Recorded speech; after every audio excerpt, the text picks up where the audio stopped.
அன்பான உறவுகளுக்கு மாலை வணக்கம். புதிய அத்தியாயம் சேனலிலே நாங்கள் இணைந்திருக்கிறோம். இன்றைக்கு முக்கியமாக கதைக்க சொல்ல இருக்கின்ற விடயம் என்னவென்று சொல்லி சொன்னால், இன்றைக்கு வைத்திய சாலைகளுக்கு சாதாரண மக்கள் போவதற்கு இன்றைக்கு பயப்பட்டு கொண்டிருக்கிறார்கள். ஏனென்று சொல்லி சொன்னால், வைத்தியசாலைகள் இன்றைக்கு நல்ல நிலையிலே வீட்டில் இருந்து மருந்து எடுப்பதற்காக வைத்தியசாலைக்கு போகிறவர்கள் அங்கே பிணமாக்கப்படுகிறார்கள், கொலை செய்யப்படுகிறார்கள், மருத்துவ தவறுகளினாலே கொலை செய்யப்படுகிறார்கள். அந்த பயம் பீதி இன்றைக்கு நாளுக்கு நாள் அதிகரித்து வந்து கொண்டிருக்கின்றது. வடக்கிலும் சரி, கிழக்கிலும் சரி, இன்னும் தெற்கிலும் சரி, மேற்கிலும் சரி, பயத்தோடும் பீதியோடும் இன்றைக்கு மக்கள் வாழ்ந்து கொண்டிருக்கின்றார்கள். வைத்திய சாலைகள் இன்றைக்கு கொலைக்களங்களாக மாறிக்கொண்டிருக்கின்றது. வைத்திய சாலைகளிலே பணிபுரிகின்ற வைத்தியர்களும் தாதியர்களும் இன்றைக்கு மிருகத்தனமான செயல்பாடுகளிலே இன்றைக்கு ஈடுபட்டு கொண்டிருக்கிறார்கள்.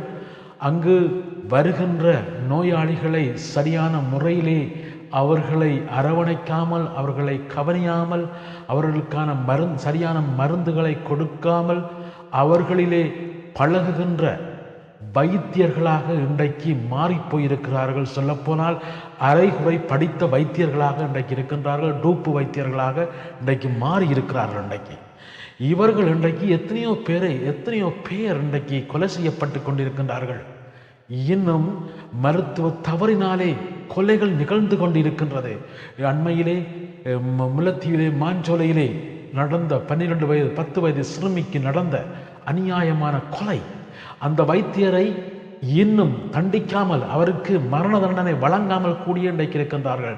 ஏனென்று சொல்லி சொன்னால், வைத்தியசாலையிலே அந்த வைத்தியர்களும் சரி, தாதியர்களும் சரி, வருகின்ற நோயாளிகளை அவர்கள் தாங்கள் கொலை செய்து விடலாம்.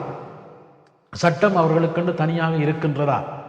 நான் எந்த உலகத்திலும் எந்த நாட்டிலும் இப்படியான ஒரு சட்டத்தை நான் பார்த்ததில்லை. இலங்கையில் மட்டும்தான் இப்படி இருக்கின்றது. நான் ஒன்று கேட்கிறேன், இந்த மாஞ்சோலை வைத்தியசாலையிலே அந்த பிள்ளையை கொலை செய்த அந்த வைத்தியரோ தாதியரோ, அதற்கு உடந்தையாக இருந்தவர்கள் யாராவது, அவருடைய பிள்ளையோ, அவருடைய சகோதரங்களோ, உறவினர்களோ யாரும் இப்படி கவனஈனமாக கொல்லப்பட்டால் அவங்க விட்டுட்டு இருப்பாங்களா? இருக்க மாட்டாங்க. இன்றைக்கு இருக்க மாட்டாங்க. எதற்கான ஏதோ ஒரு சட்டத்தை கொண்டு வந்து அவர்களை சட்டத்தின் நிறுத்தி அவர்களுக்கான தண்டனையை வாங்கி கொடுத்திருப்பாங்க. இன்றைக்கு அந்த கொலை செய்த வைத்தியரும் தாதியரும் அதற்கு உடந்தையாக இருந்த அவ்வளவு பேரும், ஜிஎம்ஓவோ கோமாவோ இவங்களை எல்லாரும், அவங்க இதில் தொடர்பட்ட அவ்வளவு பேரும் சட்டத்தின் நிறுத்தி அவர்களுக்கான சரியான தண்டனையை வழங்க வேணும். அந்த பிள்ளையை சாகடித்த அந்த வைத்தியரையும் மருத்துவருக்கும் சரியான மரண தண்டனை வழங்கணும். இந்த மரண தண்டனை வழங்காதால தான் இன்றைக்கு இப்படியான செயல்பாடுகளை தொடர்ந்து ஏறிக்கொண்டிருக்கின்றது. இன்றைக்கு சொல்லப்போனால் திருகோணமலை, மட்டக்களப்பு, இன்னும் அம்பாறை, இன்னும் அப்படியான இடங்களிலும் கூட இன்னும் எத்தனையோ பேர் இன்றைக்கு நாங்கள் பார்த்து கொண்டிருக்கிறோம். நியூஸ்களிலும் சரி, வலைத்தளங்களிலும் சரி, நாங்கள் பார்த்து கொண்டிருக்கின்றோம். கன பேர் இன்றைக்கு கொல்லப்பட்டு கொண்டிருக்கின்றார்கள். வைத்தியர்களுடைய கவன ஈன பிழைகளினாலே அவர்கள் ஒழுங்காக வருகின்ற நோயாளிகளை வடிவாக கவனிப்பதில்லை. இன்னும் சொல்லப்போனால் அவர்களை ட்ரீட் பண்ணுகின்ற விதம் சரியான ஒரு கேவலமான விதமாக நோயாளிகளை ட்ரீட் பண்ணி கொண்டிருக்கிறார்கள். இவர்கள் உண்மையாக அங்கே மக்களுக்கென்று பணி செய்வார்கள் என்று சொல்லி சொன்னால் உண்மையான பணியை செய்வார்கள். இவர்கள் செய்வதில்லை. அங்கே வருகின்ற அவர்கள் நினைக்கிறார்கள், அவர்கள் அங்கே இருக்கின்ற வைத்தியசாலையில் பணிபுரிகின்ற அவ்வளவு பேரும் எங்களுடைய டேக்ஸ் காசில் தான் நீங்கள்லாம் வேலை செய்கிறீங்க. சும்மா ஒரு தரம் வேலை செய்யலை. இந்த வைத்தியசாலைகளில் நீங்கள் எங்களுக்கு யாரும் ஃப்ரீயாக எங்களுக்கு மருத்துவம் செய்யலை. கவர்மெண்ட் உங்களுக்கு காசு வருது, எங்களுடைய டேக்ஸ் காசுலேருந்து உங்களுக்கு சம்பளம் தருது. அந்த சம்பளத்தை வச்சு தான் நீங்கள் எல்லோரும் இன்றைக்கு வேலை செய்து கொண்டிருக்கீங்க. ஒவ்வொரு வைத்தியசாலையிலையும் இன்றைக்கு வைத்தியசாலைகளில் கடமை செய்கின்ற நேரத்தை விட்டுவிட்டு இன்றைக்கு பிரைவேட்டுகளில் போய் நின்று வைத்தியம் பார்த்து கொண்டிருக்கிறார்கள்.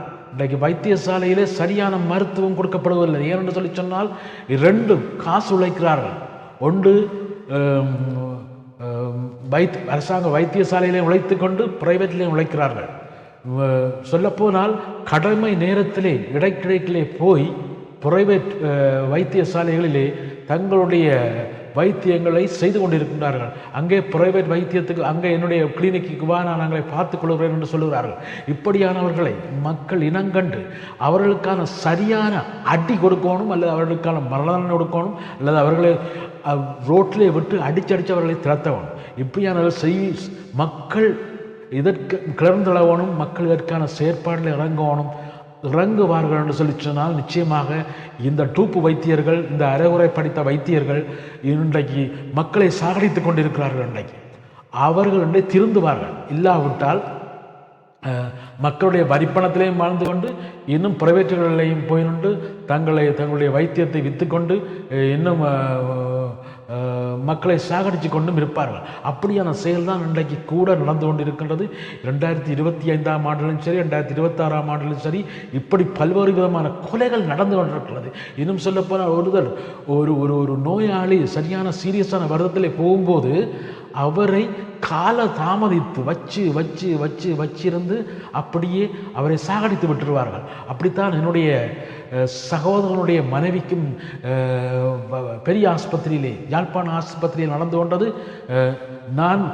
எனக்கு தெரியும் இப்படி நடந்த விஷயம் என்னவென்று சொல்லி சொன்னால், அந்த வைத்தியசாலையை கொண்டு போன உடனே அவர்கள் சொன்னால், கொஞ்சம் பொறுமையாயிருங்கள், நாங்கள் பார்த்து கொள்வோம், உங்களுக்கான இதை பார்த்து கொள்வோம் என்று சொல்லி அவரை இழுத்தடித்து கடைசியாக தியேட்டருக்குள் கொண்டு போய் அவரை வைத்து வெட்டி சொல்லிவிட்டார்கள்.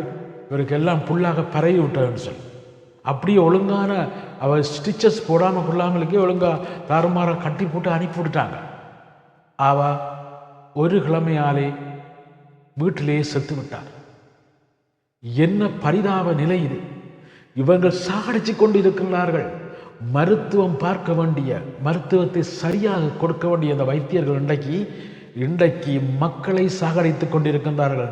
இன்றைக்கு நான் எத்தனையோ பேர்கிட்ட இன்றைக்கு கேட்டிருக்கிறேன், வைத்தியசாலைக்கு நீங்கள் போய் மருந்தெடுக்கலாம் தானே என்று சொல்லி சொன்னால், சின்ன வைத்தியத்துக்கு போனாலும் அங்கே அவர்கள் சாக கொள்கிறார்கள், பெரிய வைத்தியத்துக்கு போனாலும் அங்கே அவர்கள் சாக கொள்கிறார்கள். அங்கே அவர்கள் உயிரோடு சில பேரை அனுப்புவதில்லை.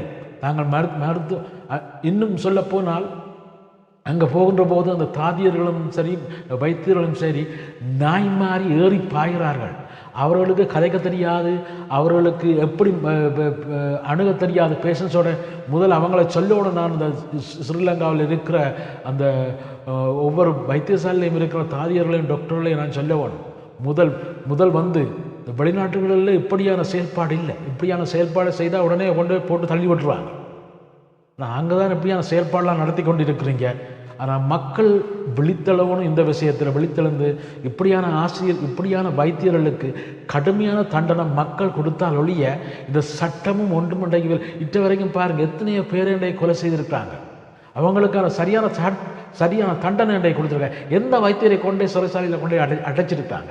எந்த வைத்தியருக்கு சரியான மரண தண்டனை கொடுத்துருக்காங்க?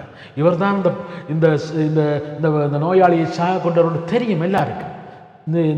இந்த நர்ஸ் தான், இந்த நர்ஸும் அவரோடு சேர்ந்தவர்களும் தான் உடந்தையாக இருந்திருக்கிறார்கள். இந்த கொலைக்கண்டு தெரியும்.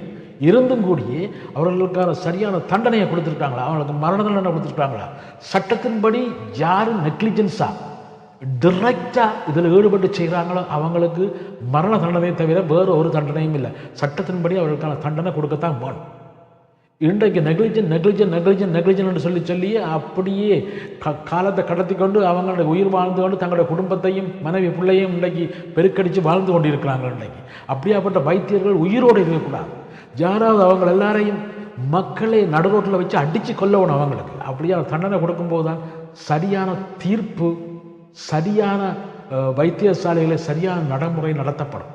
இல்லை என்று சொல்லி சொன்னால் மக்கள் கலந்தளாமல், மக்கள் சரியான தீர்ப்பை இப்படியானவர்களுக்கு கொடுக்காமல் விட்டுக்கொண்டு போனால் எங்களோட குடும்பத்திலும் இருந்து ஒரு ஆள் சாகடிக்கப்படுவார். ஆனால் ஏற்கனவே எங்களோட குடும்பத்திலிருந்து ஒரு ஆள் சாகடிக்கப்பட்டுட்டார் இப்படி. ஆனால் அதோடு எங்களோட குடும்பத்தில் இருக்கிற கணவர் இன்றைக்கு பயப்பட்டு கொண்டு இருக்கிறாங்க. ஏன்னு சொல்லி சொன்னால் வைத்தியசாலைக்கு போனால் நிச்சயமாக என்னவாக செய்து சாகடித்து போட்டுருவாங்கன்னு சொல்லி ஒரு கொஞ்ச காலம் உயிரோடு இருக்கிற காலம் இருந்துட்டு போவோம்னு சிலதாக சொல்லிக்கொண்டு வீட்டிலே இருக்கிற சில மெடிசின்ஸ் அதுகளை கொஞ்சம் பாவிச்சு கொண்டு இருக்கிறாங்க. வீட்டிலே இருந்து சாகணும்னு சொல்லி வைத்தியசாலைக்கு போனால் உடனே அவங்க சாகடித்து போட்டுருவாங்கன்னு சொல்லி இப்படியான நிலைமை தான் இன்றைக்கு மாறிக்கொண்டு இருக்கு. மக்கள் மத்தியில் பயம் ஏற்பட்டு கொண்டு இருக்கின்றது. சட்டத்துறை, சட்டமா அதிபர் சரியான செயல்பாட்டை இந்த வைத்தியர்களுக்கு எதிராக எடுப்பார்கள். இப்படி நெக்லிஜென்ஸ் மூலமாக கொலை செய்கிற வைத்தியர்களுக்கும் தாதியர்களுக்கும் உடந்தையாக இருப்பவர்களுக்கும் அந்த கோமா ஜிஎம்ஓன்னு சொல்கிற அந்த கோமாவில் இருக்கிறவங்களுக்கும் அவங்களுக்கும் சரியான சட்டத்தை அரசாங்கம் நடைமுறைப்படுத்தும் என்று சொன்னால் சரியான நேர்முறையாக வைத்தியசாலைகளிலே வருகிற நோயாளிகளுக்கு சரியான மருத்துவம் வழங்கப்படும். இது நான் என்னுடைய ஆதங்கத்தை கொடுக்க வேண்டிய ஒரு நிலைமை உண்டு. நான் இன்றைக்கு ஏழை மக்கள், கஷ்டப்படுகின்ற மக்கள், போய் தட்டி கேட்க முடியாத மக்கள் இன்றைக்கு அழுது கொண்டு இருக்கிறாங்க வீடுகள் வழியே, இன்றைக்கு அங்கலாய்த்து கொண்டு இருக்கிறாங்க, செத்து கொண்டு இருக்கிறாங்க வீடு வழியே. அவங்களுக்காண்டி குரல் கொடுக்கிறது தான் என்னுடைய கடமை. அதற்காண்டித்தான் இன்றைக்கு நான் குரல் கொடுத்திருக்கின்றேன். அன்றைக்கு சட்டம் சரியான செயல்பாட்டை செய்யும் என்று நான் எதிர்பார்க்கிறேன். நன்றி.